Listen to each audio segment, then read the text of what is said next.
My husband cheated on me, then threatened the other woman with leaking her intimate videos, so I drove him into insanity and had him committed. 2 years later, he's begging me to tell everyone the truth. I was once walking my child to school when I noticed one of the moms glaring right at me. So I did what I always do in these situations. I simply started at her back. You see, my husband is a stud. Green eyes, curly hair, stable income. So it wasn't rare for women in our daughter's class to give me dirty looks. If anything, I lived off of it. Like, yes, you know what I have, and you can't have it. Mwaha. Anyway, usually this only happens once and my death state scares them off enough to never try again. But then I saw her do it again the next day, and the next day. I was honestly close to clocking her, but then I noticed something. One time, there were tears in her eyes, like she was heartbroken. And if there's anyone you can count on for gossip, it's the moms. So I did some digging and found out she was a single mom, never had a husband in the picture, and was new to the area. I honestly thought she was just trying to be my friend. So the next week, I gave her a chance. I always saw her being bubbly with the other moms, so I felt pretty comfortable doing this. But the second I turned to her to strike up a conversation, her eyes fell to the floor. She put her hand on her stomach as if to stop herself from hyperventilating.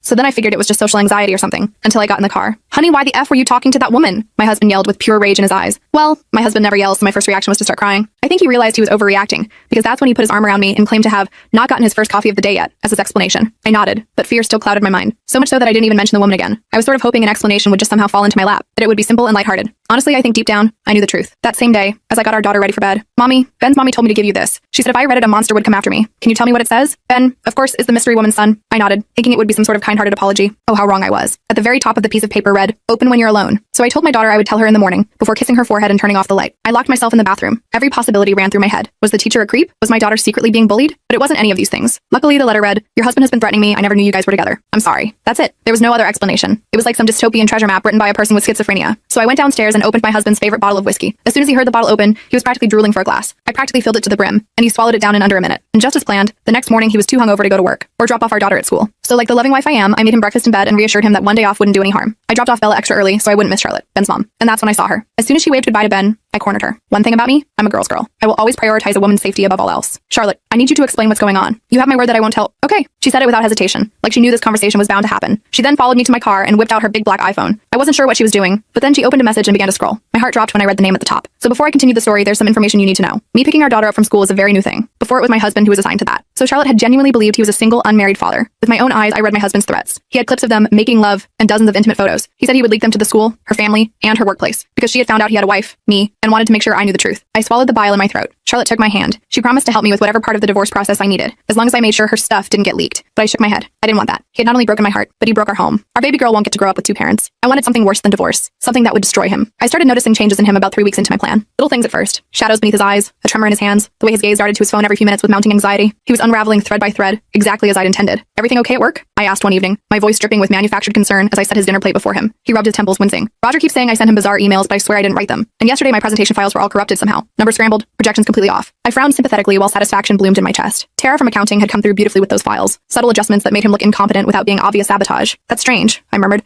reaching across the table to squeeze his hand. Maybe someone has it out for you? The seed of paranoia took root immediately. His eyes widened before narrowing. You think so? But who would do that? I shrugged, the picture of innocent confusion. I don't know, honey. Do you have enemies at work? He spent the rest of dinner silent, mentally cataloging everyone who might want to sabotage him. The irony that his biggest enemy was sitting across the table completely escaped him. That night, while he showered, I went through his phone again. His password hadn't changed, my birthday, and I had about 7 minutes before he'd emerge. I quickly sent a text to his boss about that client dinner tomorrow. I think we should invite Melissa from accounting. She and I have some ideas to discuss. Melissa was Roger's wife, and everyone knew they were having marital problems. I deleted the message from his sent folder and put the phone back exactly where he'd left it. The next morning, he was a mess. Roger had called him at 6 a.m., furious about the text. I swear I didn't send it, he insisted, pacing our bedroom. Why would I suggest bringing his wife? Everyone knows they're practically separated. I gasped appropriately, hand flying to my chest. That's terrible. Could someone have gotten into your phone? He stopped pacing, his face paling. You think someone's hacking me? But how? Why? I suggested changing his passwords, which he did immediately. Of course, I watched carefully as his fingers flew across the screen, memorizing each new combination. The next phase involved Charlotte more directly. We arranged for her to accidentally run into him at the grocery store while I was conveniently shopping in another aisle. I watched from behind a display of cereal boxes as she approached him, her expression carefully crafted to appear terrified. Please, I heard her whisper loudly enough for me to catch. I haven't told anyone. I swear. Just leave me alone. Before he could respond, she hurried away. When I rounded the corner with our cart, his face was ashen, sweat beading on his forehead despite the store's aggressive air conditioning. Was that Ben's mom? I asked innocently. She looked upset. He flinched visibly. I don't know. Maybe. Weird, I commented,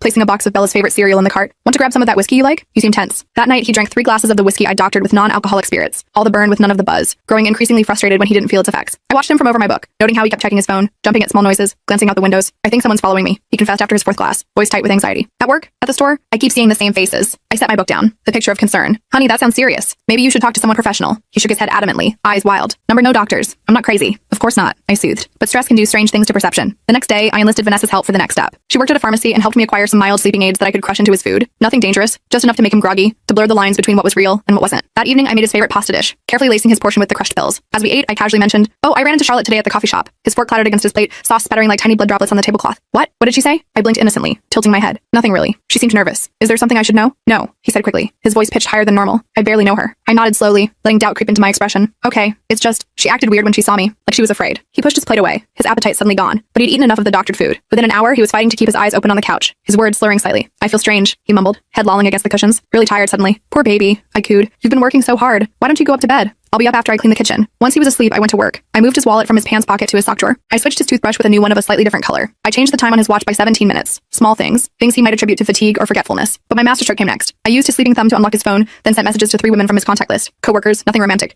saying things like, "Can't stop thinking about yesterday," and "Let's keep what happened between us." Then I deleted the sent messages but left the confused replies that would come in the morning. The next morning, he was disoriented and confused, running his hand through his hair as he searched the bedroom. "My watch is wrong," he muttered, "and I can't find my wallet." "It's in your sock drawer," I said without looking up for my coffee. "You put it there last night, don't you remember?" The doubt in his eyes was delicious, like watching dark clouds gather before a storm. I don't think I did that. I looked at him with concern, my brow furrowed just enough. "You definitely did. You said you wanted to remember to get new socks today. Are you feeling okay?" Before he could answer, his phone chimed, then again, and again. 3 messages in quick succession. I watched as he read them, his face cycling through confusion, panic, and fear. "Something wrong?" I asked, sipping my coffee. "No," he said quickly, shoving the phone in his pocket. "Just work stuff." But I could see the questions forming in his mind. What had he done? Had he messaged these women? Why couldn't he remember? Over the next few days, I escalated my campaign. With Tara's help, we arranged for a woman he didn't know to approach him in a coffee shop near his office. "You need to stop calling me," she said loudly enough for others to hear. "I'm not interested, and I'm going to report you if it continues." He was bewildered, protesting that he had no idea who she was. But the damage was done. People had seen, had heard. Whispers would spread through his professional network. At home, I continued my psychological warfare. Items disappeared and reappeared in strange places. His clothes would be subtly rearranged in his closet. The temperature on the thermostat would change inexplicably. And all the while, I was the perfect concerned wife, suggesting he see a doctor, get more rest, take vitamins for his memory issues. "I think someone's coming into our house," he told me one night, his voice tight with fear, eyes darting to the windows. "Things keep moving. I'm not imagining it." I widened my eyes, clutching his arm. "That's terrifying. Should we call the police?" But he backtracked immediately, shaking his head. "No, no police. They'll think I'm crazy." "Why would they think that?" I asked innocently, watching his face carefully. He didn't answer, but I could see the doubt eating away at him like acid. Was he losing his mind? Was he doing things he couldn't remember?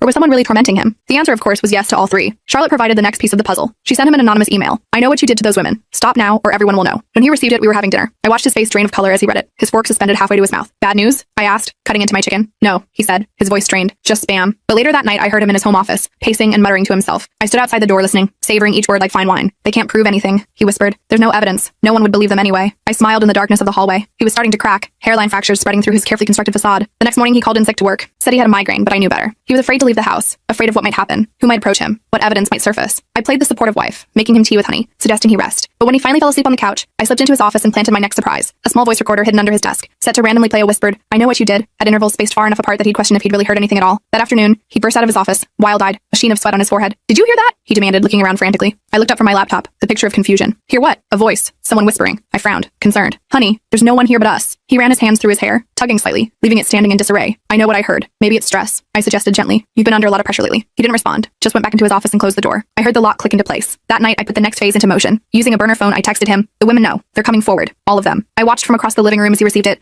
saw the panic bloom across his face like a bruise. He quickly blocked the number, but the damage was done. "Everything okay?" I asked, looking up from my novel. "Fine," he said, his voice strained. "Just work stress." I nodded sympathetically. "You know you can talk to me about anything, right?" The irony of my offer hung in the air between us, unrecognized by him. The next day, Tara called me with news. He'd been acting erratically at work, accusing colleagues of sabotaging his files, checking over his shoulder constantly, locking himself in his office for hours. "Roger's concerned," she told me. "He's talking about requiring a psychological evaluation." Perfect. That evening, I suggested we have friends over for dinner that weekend. "It might help you relax," I said, massaging his shoulders as he sat rigidly at the kitchen island. "You've been so tense lately." To my surprise, he agreed, nodding slowly. Perhaps he thought appearing normal to our friends would help him feel normal. Little did he know I had already coordinated with Charlotte, Vanessa, and Tara. Each would play their part in what I was now thinking of as his final unraveling. The dinner party was set for Saturday. I spent Friday preparing, cooking his favorite foods, setting the table with our best china. He seemed calmer, almost hopeful that things were returning to normal. That night, while he slept, I made my final preparations. I placed a woman's earring, not mine, under his side of the bed, just visible enough to be found eventually. I installed a small device Tara's IT friend had given me that would make our smart home system go haywire during dinner, lights flickering, music changing, thermostat fluctuating, and I made sure the doctored whiskey was fully stocked. Saturday arrived. I was a bundle of nerves and excitement as I prepared the final touches for dinner. Our guests would arrive at 7, 2 couples we'd known for years, plus a surprise I'd arranged. At 6, he came downstairs looking better than he had in weeks. He'd shaved, dressed in his favorite blue shirt, even styled his hair. For a moment, I felt a pang of something. Not quite regret, but remembrance of who I thought he was before I knew the truth. "You look nice," I said, and meant it. He smiled, the first genuine smile I'd seen in weeks. Thanks. So do you. I'm looking forward to tonight. I think I've been, I don't know, going through something, but I feel clearer now. I nodded, hiding my disappointment. Had he stabilized? Was he adapting to my psychological warfare? I couldn't have that. Honey, I said casually, could you check the guest bathroom? I think the light bulb might be out. While he was upstairs, I quickly sent a text from my burner phone to his. I'll be at your house tonight. Time to face what you've done. I heard his phone chime upstairs, followed by silence. Then footsteps. Faster, heavier than before. He came down looking pale again, a vein pulsing at his temple. Everything okay? I asked, arranging cheese on a platter. Fine, he said tightly, knuckles white where he gripped the banister. The bulb is fine. Our first guests arrived at 7 on the dot. Nathan and Stephanie, a couple we'd known since college. Next came George and Beverly, neighbors from down the street.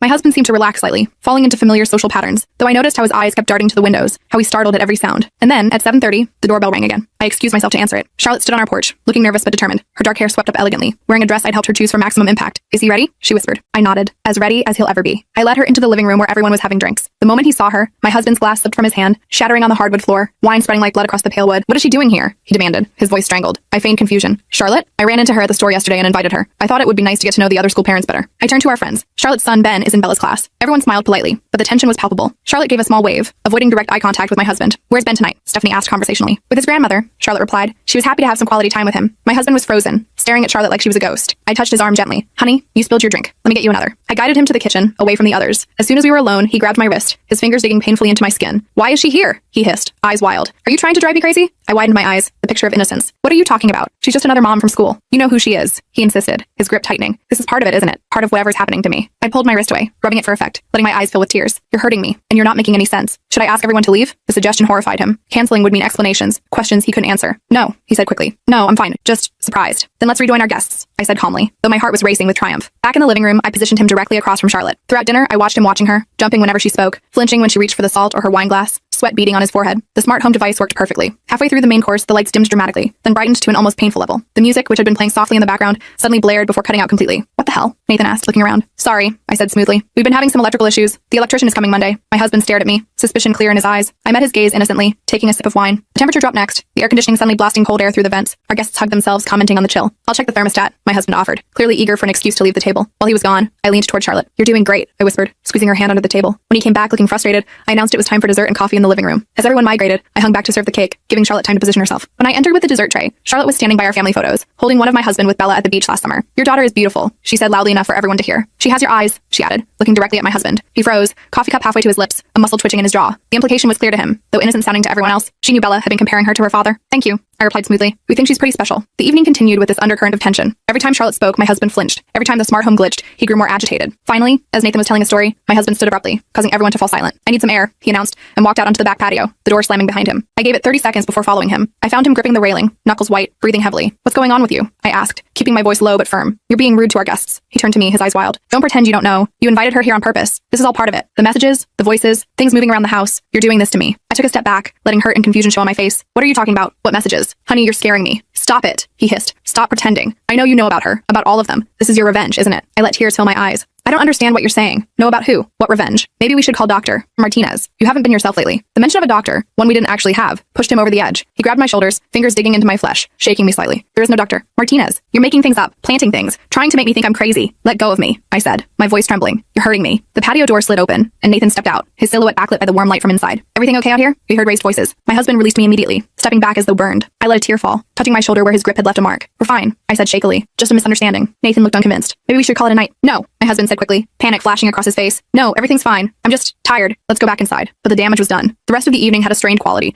our guests making excuses to leave earlier than planned. Charlotte was the last to go, giving me a significant look as she thanked me for the evening. After everyone left, my husband and I stood in the silent living room, the remains of our dinner party scattered around us. What was that about? I asked quietly. Why would you say those things? Why would you grab me like that? He ran his hands through his hair. I can't explain it. I feel like I'm losing my mind. Things keep happening that I can't explain. I approached him cautiously. Like what? Talk to me. For a moment, I thought he might confess everything. The affairs, the threats, all of it. Instead, he shook his head, shoulders slumping in defeat. Nothing. I'm just tired. I think I need to sleep. As he trudged upstairs, I allowed myself a small smile. The evening had gone exactly as planned. Our friends had witnessed his erratic behavior, his aggression toward me. Charlotte had established her connection to our family in a way that would seem innocent to everyone but him. And most importantly, he was beginning to doubt his own sanity. Phase 1 was complete. Now it was time for the final act. I cleaned up the kitchen alone that night, methodically washing each dish while planning my next move. The dinner party had accelerated things perfectly. Now I had witnesses to his breakdown. Upstairs, I could hear him pacing in our bedroom, the floorboards creaking rhythmically with each turn. When I finally went up, he was sitting on the edge of the bed, head in his hands, the picture of defeat. Do you want to talk about what happened tonight? I asked, keeping my voice gentle as I changed into my pajamas. He looked up, his eyes bloodshot, dark circles beneath them like bruises. I don't know what's happening to me. I sat beside him, not too close. You haven't been yourself lately. The outbursts, the paranoia. I'm worried about you. I'm not paranoid, he snapped, then immediately softened. I'm sorry. I feel like I'm being watched, like someone's messing with me. I placed my hand on his, the picture of wifely concern. Maybe you should take some time off work, or talk to someone professional. He pulled his hand away. I don't need a shrink. That night, he tossed and turned beside me, mumbling in his sleep about evidence, and they're coming. By morning, the dark circles under his eyes had deepened, and his hands shook as he poured his coffee. I think I will stay home today, he announced, not meeting my eyes. Good idea, I replied, kissing his cheek, feeling him tense at my touch. Rest will help. As soon as I dropped Bella at school, I texted Charlotte, he's home today. Time for phase 2. She responded immediately. On it. I ran errands for 2 hours, giving Charlotte time to work. When I returned home, I found him in his office, the door locked. I knocked gently. Honey, I brought lunch. Silence. Then the sound of paper shuffling. The lock clicked, and he opened the door just enough to peek out, one bloodshot eye visible in the crack. Not hungry, he muttered. Over his shoulder, I could see papers scattered everywhere, his computer screen showing multiple open windows. He was searching for something, hunting desperately for answers. What are you working on? I asked innocently. Nothing, he said quickly. Just work stuff. Throughout the afternoon, I heard him moving around upstairs, opening drawers, shifting furniture, muttering to himself. Charlotte had done her job well. While he was in the shower that morning, she'd slipped into our backyard and placed a burner phone in his secret hiding spot, the loose brick in our garden wall where he kept emergency cash. On the phone were dozens of threatening texts to various women, including her. I knew exactly when he found it. The thud of something being thrown, followed by a string of curses, then silence, heavy and ominous. When he came downstairs an hour later, his face was ashen, eyes hollow. Everything okay up there? I asked, looking up from my book. I heard a noise. Fine, he said, his voice hollow. Just dropped something. That evening, he barely touched his dinner, his eyes constantly darting to his phone. I noticed he'd changed his password again. I'd have to watch more carefully this time. Nathan called today. I mentioned casually. He wanted to make sure everything was okay after last night. His fork clattered against his plate. What did you tell him? That you've been under a lot of stress at work. I said with a shrug. That we're fine. Relief washed over his face, quickly replaced by suspicion. That's it? You didn't tell him anything else? I frowned, tilting my head. Like what? He shook his head. Nothing. Never mind. The next morning, I woke to find his side of the bed empty, the sheets cold. I found him in the kitchen, unshaven, still in yesterday's clothes, staring at his laptop. Did you sleep? I asked. Couldn't, he muttered, not looking up. I peered over his shoulder and saw he was scrolling through his email, checking sent messages, looking for evidence of things he didn't remember doing. Perfect. I'm taking Bella to school, I said, touching his shoulder. He flinched. Should I call Roger and tell him you're sick again? He nodded absently. Yeah, thanks. At school, Charlotte was waiting for me by the fence, her face flushed with excitement. Did he find it? Oh yes, I confirmed. He's falling apart. She handed me a USB drive. Tara got these from his work computer. Emails to other women, dating back 3 years. I pocketed it, already planning how to use this new ammunition. You're sure they can't be traced back to her? Charlotte shook her head. Her IT friend made sure. It looks like they were accessed from his home IP address. When I returned home, he was still at the kitchen table, but now surrounded by papers,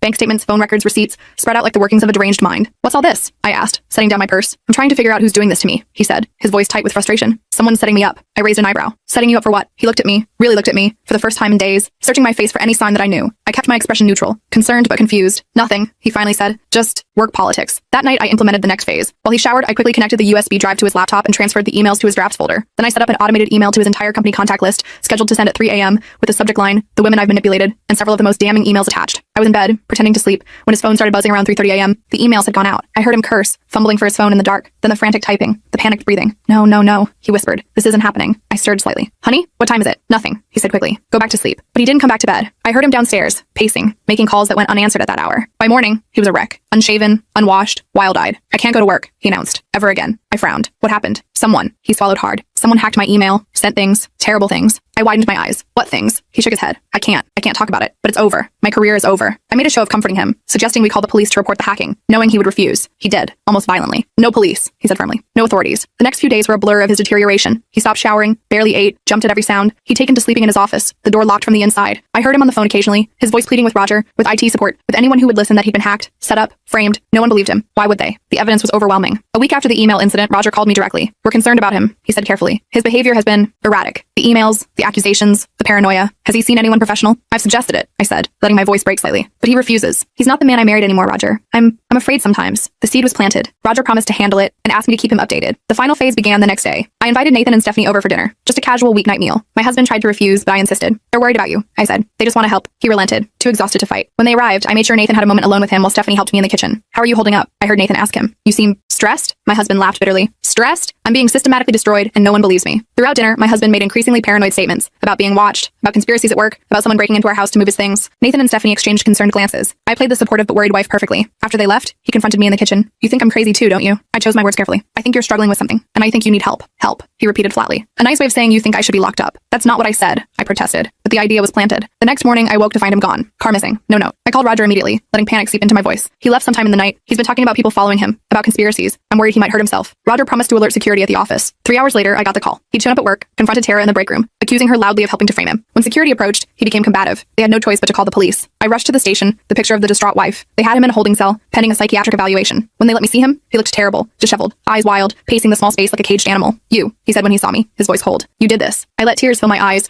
aware of the officer watching nearby. Honey, please, let them help you. Stop pretending, he shouted, lunging toward the bars. The officer stepped forward protectively. You, Charlotte, all of you planned this. You drove me crazy. I stepped back, a hand to my mouth. I don't understand, I whispered. Who's Charlotte? That was the final straw. His eyes widened in disbelief, then narrowed in fury. He began shouting incoherently about conspiracies, about women he'd threatened, about evidence being planted. The officer gently led me away as my husband's shouting echoed down the corridor. Has he been like this long? The officer asked kindly, offering me a tissue. I nodded, wiping away tears. It's been getting worse for weeks. I didn't know what to do. The psychiatric evaluation was a formality. With his recent behavior at work, the emails, the witness statements from our friends about his paranoia and aggression, plus his outburst at the station, the diagnosis was clear: acute psychotic break with paranoid features. They transferred him to a psychiatric facility for observation and treatment. I visited daily, the devoted wife, bringing photos of Bella, speaking softly about how we'd get through this together, all while he glared at me from across the table, occasionally bursting into accusations that only reinforced his diagnosis. Charlotte, Vanessa, and Tara kept their distance now. Their parts played perfectly. The evidence of his affairs, his threats, his manipulation existed only in private messages between us, in the burner phone I disposed of, in conversations no one else had witnessed. To the world, he was simply a successful man who had suffered a breakdown under the pressure of work and family responsibilities. A tragic but not uncommon story. 3 weeks after his commitment, I filed for divorce on grounds of his mental instability. The judge granted me full custody of Bella, our house, and most of our assets. His parents, horrified by his condition but sympathetic to me, didn't contest anything. I visit him occasionally, always with Bella, always playing the role of the supportive ex-wife who still cares. He's heavily medicated now, his accusations muted by antipsychotics. Sometimes I see a flash of the old clarity in his eyes when he looks at me, but it quickly fades. No one believes a madman. Charlotte moved away last month, a fresh start in a new city. Before she left, she hugged me tightly. You're terrifying, she whispered, but I'm glad we met. I smiled. Girl's girl, remember? We protect each other. As for me and Bella, we're doing fine. I've started dating again. A kind, honest man who treats me like gold. Bella asks about her father sometimes, and I tell her he's sick, that he loves her but his brain is confused right now. Someday when she's older, perhaps I'll tell her more, or perhaps not. Some stories are better left untold. I still have the evidence, of course. Everything Charlotte showed me that day in my car,